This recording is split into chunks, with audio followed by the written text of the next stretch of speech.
자, 여러분, 세계의 벽은 굉장히 높습니다. 하지만 우리가 보는 수능에서 1등급은 상위 4%인데요. 많은 분들이 4%라고 하면은 100명 중 4등을 생각하시는데, 자, 전체적으로 보자고요. 전체 수험생 50만 명 중에 2만 등을 하시면 된다. 무려 2만 명이에요. 자, 손흥민이 되라는 말이 아닙니다. 2만 명 안에 들면 1등급을 받으실 수 있는데, 사실은 같은 말인데 좀 긍정적으로 좀 생각하셨으면 좋겠고, 할 수 있다고 믿으시고 따라오시면 좋을 것 같습니다. 자, 첫 번째로 제가 이렇게 할 수 있다는 믿음을 자꾸 강조를 드리는 이유가, 우리가 공부를 한다면은 성적이 오를 거라는 확신이 있어야 되고 믿음이 있어야 공부를 할 거 아닙니까? 그래서 공부법도 마찬가지예요. 성적이 오를 거라는 믿음이 있어야 수능 때까지 끝까지 공부를 하실 수 있을 것이고, 그 방법으로 끝까지 했을 때 수능이 끝나고 후회가 없어야 된다는 거예요. 많은 분들이 잘못된 공부법으로 시간을 보내시고 수능 끝나고 후회가 남는다, 이런 생각을 많이 하실 텐데, 자, 여러분, 좋은 말이 있어요. 가치가 있는 일은 무엇이든 항상 시간이 필요하다. 근데 이 시간 꼭 잘 보내셔야 됩니다. 시간을 잘못 보내신다면 국어는 노력이 배신을 하는 과목이기 때문에 성적이 오르지 않을 거예요. 그래서 여러분들의 소중한 시간이 낭비되지 않도록 굉장히 합리적이고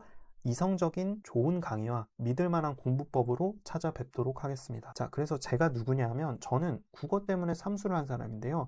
요 지긋지긋한 국어의 악연을 끄는 것은 결국에 이 3반수 때 했던 컨셉의 변화에서 나왔는데요. 이번 1강은 결국에 이 컨셉의 변화에 대한 강의입니다. 자, 첫 번째로 제가 했던 거는 메타인지인데, 요 메타인지가 결국에는 주제 파악이에요. 저 같은 경우는 요 시간을 굉장히 많이 가졌어요. 여러분들도 N수생분들 같은 경우는 시간 내서라도 꼭 이 셀프 팩폭하는 시간을 가지셨으면 좋겠고, 저 같은 경우에는 요런 두 가지 생각을 했는데, 나는 너무 평범하게 공부했다라는 거예요. 무슨 말이냐면, 지문이 주어졌으면은 지문 읽고 문제 풀고 채점하고 인강 듣고 해설지 보고 이런 방식으로 공부를 했다라는 건데, 사실 전국에 있는 모든 수험생들이 하는 방법이잖아요. 이런 방식으로는 1등급을 못 받을 것 같다, 이런 생각이 들었고, 그럼 나 같은 경우에는 1등급 학생들과 무슨 차이점이 있을까, 이런 거를 좀 깊게 생각해 봤더니, 저는 1등급 학생들에 비해서 집중을 못했어, 독해도 좀 부족했어, 판단도 좀 부족했어, 어휘력도 좀 부족했어, 이런 생각이 들었고, 자, 그렇게 생각하면은 집중력, 독해력 다 힘이 붙잖아요. 그러면 나는 공부를 하지 말고 좀 힘을 키우는 훈련을 해야겠다, 이런 생각이 들었습니다. 자, 그래서 여기서부터 컨셉이 나왔는데, 저는 수능 국어는 공부라고 생각하지 않고 힘을 키우는 훈련이라고 생각했고, 요거에 대해서 좀 구체적으로 설명을 드리도록 하겠습니다. 첫 번째로, 수능 국어가 요 수학이랑 탐구랑은 아예 다르다라는 거를 좀 인지를 하셔야 돼요. 수학이나 탐구 같은 경우는 개념을 익히고 유형을 정복해가면서 성적이 오르는 메타인데요. 어느 정도의 암기가 먹혀요. 왜냐하면 인강 컨텐츠 수업 들으시다 보면 개념도 듣게 되시고 공식도 알게 되고 스킬도 배우게 되고 결국엔 기출의 논리까지 암기를 하시게 되는 게 오르시는데, 그렇게 하셔도 성적이 오른다라는 거예요. 그래서 많은 분들이, 그래도 N수생분들은 시간을 투입한 만큼 보상이 있기 때문에 수학과 탐구는 점수가 오르실 거다, 그래서 그나마 재밌다라는 평가가 있는데, 자, 그래프를 한번 같이 볼게요. 현우진 선생님 예를 들면은, 노베라는 강의를 들으시고 여기서 모르는 개념이 없고 모르는 문제가 없다, 그러면 성적이 한번 오르실 거고, 그 다음으로 또 시발점 같은 거 들으시면은 또 성적이 오를 거고, 수분감, 드릴, 킬캠 이렇게 가죠. 그때마다 모르는 문제가 없으면은 성적이 오르실 수밖에 없는 구조거든요. 근데 우리 국어 친구를 한번 볼게요. 국어 친구 같은 경우에는 개념이 없어요. 무슨 말이냐? 자, 문학 개념은 아무리 백날 수업을 들어봤자 성적이 안 오른다라는 거예요. 그리고 기출을 암기한다고 성적이 오르지 않습니다. 요거 진짜 중요한 얘기인데, 기출을 애매독해서 성적이 오르면은 국어는 다들 성적이 많이 오르셨겠죠. 근데 그런 일이 절대 없다라는 거예요. 인간 컨텐츠 영향도 굉장히 미비합니다. 그래서 국어는 이 개념이 굉장히 중요해요. 시간 잘못 투입하면 보상이 아예 없다, 노력이 배신을 한다. 많은 분들이 국어는 공부를 해도 성적이 안 올라요 하는 이유가 바로 여기에 있다라는 거죠. 그래서 요 그래프를 좀 보시면 좀 이해가 되실 텐데, 기출 공부하시고 성적이 조금 오릅니다. 그랬다가 또 훈련 안 하시면 또 떨어져요. 또 기출 공부했다가 좀 성적이 올라, 또 안 하면 떨어집니다. 그래서 많은 분들이 6모 때 2등급 받았어요, 9모 때 1등급 받았어요, 근데 수능 때 3등급 받았어요, 이런 분들도 굉장히 많다라는 거죠. 그래서 많은 분들이 공부해도 성적 안 오른다, 가성비 떨어진다, 이런 말씀 많이 하시는데, 중요한 거는 우리가 훈련을 계속 하시고 올바른 방법으로 공부를 하시면은 성적은 우상향할 겁니다. 그리고 기복도 굉장히 줄어들 테니까 이런 방향성으로 가지고 훈련을 해주셨으면 좋겠어요. 자, 다음으로, 그러면 훈련인데 뭐를 키워야 되고 어떤 훈련을 해야 되냐, 이런 거 좀 궁금하실 텐데, 오늘은 좀 간단하게만 설명드리고 구체적인 내용은 독서공부법, 문학공부법에서 좀 설명 설명드리도록 할게요. 자, 집중력, 독해력, 판단력, 어휘력을 무조건 키우셔야 되는데 요거는 절대로 인강 선생님이든 저든 키워줄 수 없어요. 수험생 여러분들이 꼭 키우셔야 되는 부분이고, 어떻게 키우시냐면 일단 많이 읽으셔야 돼요. 요거는 어쩔 수가 없어. 이거 듣자마자 뭐 뒤로 가게 하시는 분들도 있을 텐데 많이 읽으셔야 돼.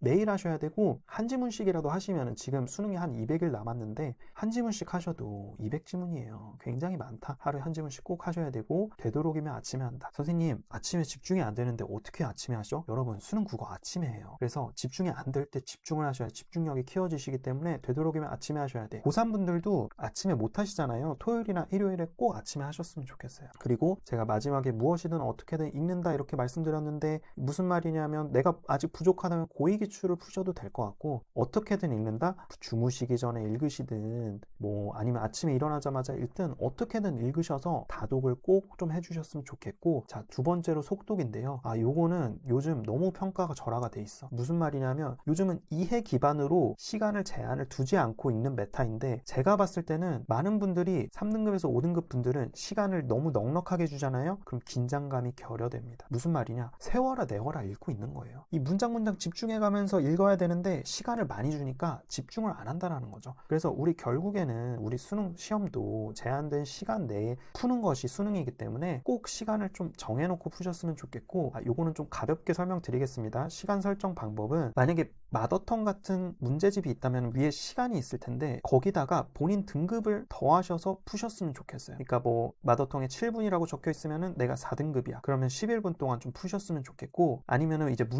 문제당 2분으로 계산을 하셔가지고 4문제가 들어있는 지문이야? 그럼 8분인데 거기다가 본인 등급을 더하셔서 공부를 하셨으면 좋겠다라는 거예요. 요거는 또 나중에 한번 더 설명드릴게요. 그리고 정독.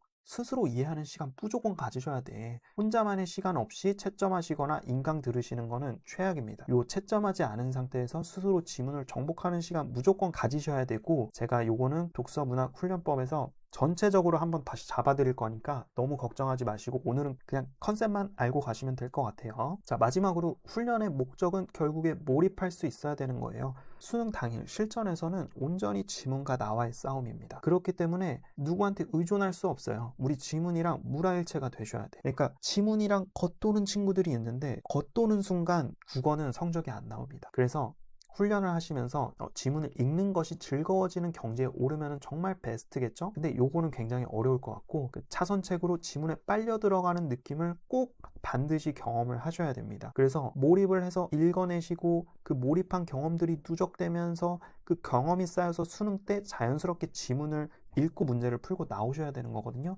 이 훈련의 목표 잘 기억해 두시고 훈련하실 때 계속 몰입하려는 노력 하셔야 됩니다. 자, 그래서 오늘 유튜브 끝나고 시청 끝 이게 아니고요. 아무것도 안 하시면 결국에 아무것도 남지 않습니다. 그래서 제가 처음에 말씀드렸던 메타인지 셀프 팩폭하는 시간 꼭 가지셨으면 좋겠고, 그거 바탕으로 앞으로 방향성도 좀 설정하셨으면 좋겠어. 방향성 모르겠어? 그러면 제 컨셉 일단 적어놓고 훈련을 좀 해보시면서 계속 본인이 메타인지 해가면서 공부법도 수정해보고 이러면서 공부 계속 끌고 나가셔야 되는 거야. 그래서 오늘 숙제는 메타인지 하시는 시간 일요일에 하시면 좋을 것 같아요. 그리고 강의에서 말한 3가지 이거 꼭 적어놓으시고 훈련하셨으면 좋겠다. 다음 강의는 악습관 탈피인데요. 우리 어차피 공부를 못하게 하는 것들을 제거하지 않으면 성적이 결국에 오르지 않아. 그래서 요것도 굉장히 중요한 강의니까 꼭 들어주셨으면 좋겠고, 지금 10분 정도 녹화를 한 것 같은데 요거 들으신 분들 굉장히 집중력 강하신 거다. 제가 처음에 뭐라 그랬죠? 이거 할 수 있는 사람들 많지 않아요. 10분 집중할 수 있는 사람 많지 않은데 여러분 해내셨어.